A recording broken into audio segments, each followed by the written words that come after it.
한국 입장에서는 어느 후보가 누가 되든 안 좋을 것 같습니다. 솔직히 AI 기업 되게 싫어해. 검사다운 부분이 너무 강력해서 경제는 경제 논리로 봐야 되거든요. 근데 철학으로 경제를 딱 하나도 안 맞아요. 저는 이제 미국의 시클리컬 진짜 경기는 완만하게 좀 좋아질 겁니다 앞으로라고 생각을 하고.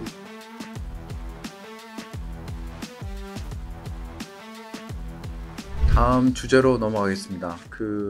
지금 미국의 정책적인 향배가 크게 달라집니다. 2달 후에 바로 미국 대선이 코앞에 다가와 있습니다. 아까 말씀하셨듯이 지금 이 시각 지금 트럼프하고 해리스 TV 토론이 지금 촬영일 기준으로 이제 막 끝났군요. 일부 여론조사에서는 뭐 트럼프가 좀 앞서는 것으로 나오다가 또 해리스 부통령이 후보가 확정되고 나서 또 갑자기 또 많이 올라갔어요.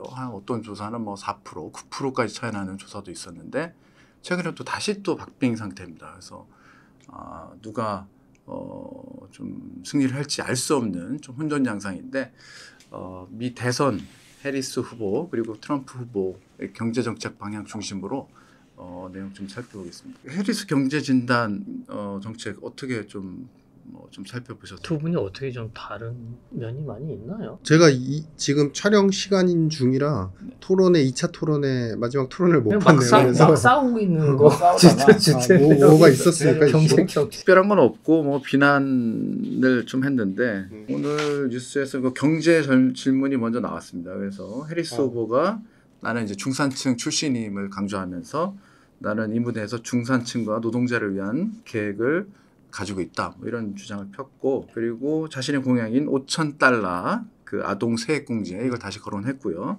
중소기업 감세 관련된 얘기를 했고 뭐 법인세 얘기나 이런 것들은 일단 언급이 없는 걸로 보이네요. 트럼프는 뭐 이제 비판적으로 계속 나왔는데 인플레이션이 역사상 최악의 수준이었다. 각종 수백만 명의 우리나라로 외국인 노동자를 쏟아들어오면서 우리 미국 경제가 이렇게 망하고 있다. 이런 상호 비난전을 펼쳤네요. 그전 스탠스랑 별로 차이는 없네요. 큰 차이는 없네요. 그러니까 해리스 부통령은 사실 분배주의예요. 철저한 분배주의예요. 그러니까 그 미국 그 샌더스 의원하고 사실은 그 결을 같이 하는데 이제 약간 그러니까 상류라고 표현하는 거예요. 빅테크나 돈 잘 버는 기업들에 대해서는 그동안에 이제 부통령 시절에 정책 포럼에서 그런 얘기를 되게 많이 했었어요. 사실 공통적인 얘기를 제가 잠깐 정리해드리면 AI 기업 되게 싫어해요. 싫어한다는 게 그냥 감정적으로 싫어한다는 게 아니라 AI 쪽이 그러면 엔비디아 뭐 이런 네, 포함되죠. 이 기업들 같은 경우는 정부 감독이나 규제가 없는 틈을 타서 어떤 사회적 보호 안전장치나 개인의 데이터 프라이버시를 침해할 수 있는 그 데이터에 대한 집중 능력이 너무 강하다. 그래서 이런 부분이 침해를 할 수 있기 때문에 뭔가 이거는 작동을 할 수 있는 컨트롤 규제를 만들어야 된다는 입장이고 이제 트럼프 같은 경우는 반대예요. 무조건 풀어야 된다. 일선 했을 때도 다 풀었어요. 이제 당선되자마자 바로 풀었습니다. 그래서 이런 부분이 좀 차이가 있고요. 그다음에 두 번째는 아까 이제 뭐 그 세액공제, 아동 세액공제 말씀하셨지만 철저한 분배주의인 게 해리스 부통령은 이제 그 무료 공공대학 건립을 하자고 주장을 해요. 그러니까 예전에 바이든의 부채탕감 이슈가 있을 때 아예 공공대학을 건립해서 중산층, 저소득 계층들이 돈에 구애받지 않고 교육을 자유롭게 받을 수 있는. 근데 이게 이제 철학적으로 연결되면은 요번에 이제 대선을 누구도 예측하기 힘든 부분이 바로 다민족주의, 포용주의로 또 연결이 돼요. 그러다 보니까 뭐 우리 저기 누구시죠? 그러니까 흑인 저기 유명한 아나운서 앵커분 계시잖아요. 그러니까 네네네 윈프리 PD님이 제일 잘 그분들이 지지선을 하고 많은 여성들 그다음에 그 다른 이제 인종 분들도 사실 되게 지지를 많이 하고 있고 그래서 약간은 또 다른 오바마와 같은 컨셉의 플레이가 만들어지고 있는 상황이라 되게 이제 셀 것 같다. 근데 이게 결론으로 가면 뭐가 되냐면요. 그래서 우리의 중서민 계층들을 좀 아껴야 되니까 그것 때문에 우리 중서민 계층이 일자리를 잃지 않으려면 그 무역 관련돼서 협정되는 부분들, 무역 협정, 자유무역 협정 여러 가지 이제 그 지역 국가들하고 협정하는 거는 되게 또 그거를 경계해요. 왜냐하면 이 해리스 부통령은 논리가 간단해요. 우리가 베트남이든 뭐 아니면 아시아 국가든 중저 우리보다 규모가 낮은 국가들하고의 무역 협정을 체결하게 되면 당연히 우리의 일자리가 이쪽은 노동력이 싸고 이쪽이 경쟁력이 가격적인 경쟁력이 있으니까 일자리가 여기로 당연히 흡수되고 그럼 우리의 국민들이 일자리를 잃는 거 아니야? 그러니까 그걸 되게 경계해요. 근데 그러한 차원에서 아마 중국 관세도 매길 겁니다. 분명히. 근데 이제 틀을 달리하는 트럼프 같은 경우는 철저하게 당장의 이득이 중요한 분이시죠. 그래서 그런 것 때문에 결국에는 이제 정책적으로는 규제도 풀어야 되고 세금도 인하를 해야 되고 그분은 이제 우리나라를 국민을 지키기보다는 이제 전체 파이를 지켜야 된다는 그러니까 리더가 특정한 리더가 우리 미국을 끌어간다라는 관점이 되게 강하기 때문에 그래서 이제 세율을 감세를 하게 되면은 이제 재정이 부족하니까 그거를 중국한테 관세를 매겨서 보복적인 개념으로 관세를 매기겠다. 그러니까 공통점은 이 두 분의 공통점은 결국 관세 매기고 관세를 매기는 거 똑같은데 이유가 완전히 그쵸. 다르네요. 이유가 출발점이 다르죠. 무역 협정도 둘 다 탈퇴하는 건 맞는데 또 관점이 또 다른 거죠. 한국 입장에서는 어느 후보가 누가 되든 안 좋을 것 같습니다. 솔직히. 많이들 분석하는데 네네. 어떻게 솔직히 그러니까 우리는 이제 한국, 미국 이렇게 바라보잖아요. 근데 사실은 미국은 입장에서 보면 일본도 있고 유럽도 있고 중국도 있고 그 중에 하나에 이제 한국이 들어간 거 아닙니까? 근데 잘 보시면 이분이 되나 사실은 무역 협정에 대해서는 굉장히 싫어하고 그리고 일자리에 대해서 그리고 관세를 통해서 우리가 뺏긴 이득을 되찾아야 된다는 관점은 두 분 다 또 똑같아요. 그러면 그게 중국을 타고 그 다음에 아시아 국가를 타고 한국으로 당연히 전이가 될 거기 때문에 한국 입장에서 당연히 당장에 뭐 경제가 전체적으로 좋아지면서 우리가 이제 따뜻한 물이 많이 흐르면은 물이 차도 약간 미지근해지잖아요. 근데 일단은 우리한테는 찬물이 오겠죠. 근데 전체적으로 경제가 전체적으로 조금 좋아지면 따뜻한 물이 조금 찬물을 상쇄시켜주는 녹여주는 정도 효과가 있지 않을까. 그래도 한국은 사실 반도체가 되게 중요하잖아요. 반도체 쪽 정책이 해리스하고 트럼프하고 조금 뭐 다른 부분이 그게 이제 트럼프는 결국에는 반도체 우리 공장 짓고 있는 거잖아요. 네. 보조금 받을 예정에 있고 어떻게 보면 그런 부분을 왜 우리 돈을 줘서 쟤네들이 왜 다른 나라들이 여기 와서 파는데 우리가 왜 돈을 줘야 돼? 이런 관점으로 보조금을 이제, 안 주는 쪽으로 트럼프는 그렇게 얘기를 하고 있는 거고 네. 근데 분명히 트럼프가 예전의 트럼프가 아니고 트럼프가 또 사실 말이 앞서기 때문에 물론 한 것도 많지만 안 한 것도 많아요. 그래서 말만 말을 또 하고 그대로 믿으면 안 돼. 네. 그렇게 네. 겁먹어서는 또 안 돼요. 그러니까 약간 결국에는 협상 차원에서 얘기하는 그런 그쵸. 것들이 많이 중도를 있군요. 항상 찾더라고요. 네, 보면. 네, 네.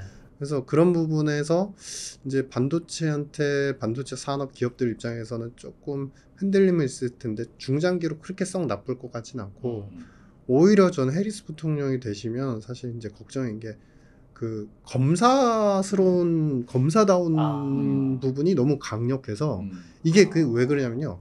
경제는 경제 논리로 봐야 되거든요. 근데 철학으로 경제를 탁 정책을 정하고 이렇게 이래야 돼 저렇게 이래야 돼 이렇게 규정하기 시작하면요. 하나도 안 맞아요. 그렇죠.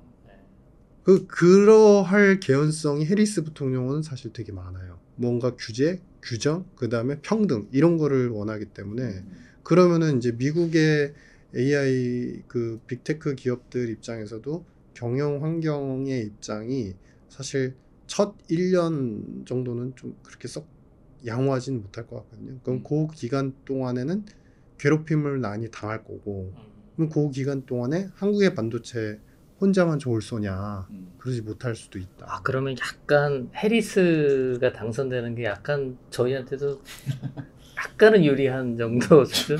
이렇게 봐야 되나요? 오히려 반도체만 생각하면 저는 트럼프가 나아 보이고 네, 트럼프. 트럼프가 약간 네, 나아 보이고 그 다음에 이제 그 대신 이쪽은 해리스는 또 신재생을 10년 안에 신재생으로 완벽하게 전환하겠다라는 스탠스가 명확하기 때문에 이번 토론회에서는 그걸 구체적으로는 안 밝혔더라고요. 근데 그 전에 부통령 때 그 얘기 많이 했었습니다. 10년에는 완벽하게 전환을 해야 된다. 돈도 이제 바이든처럼 1조 몇천억 달러 수준으로 푸는 게 아니라 10조는 풀어야 된다. 10조 달러는. 그러니까 아마 유동성 붐업, 그다음에 신재생 쪽에 대한 산업의 또 다른 부흥, 또 한번 부흥 오는 거 이런 쪽이 좀 강하게 나타나지 않을까.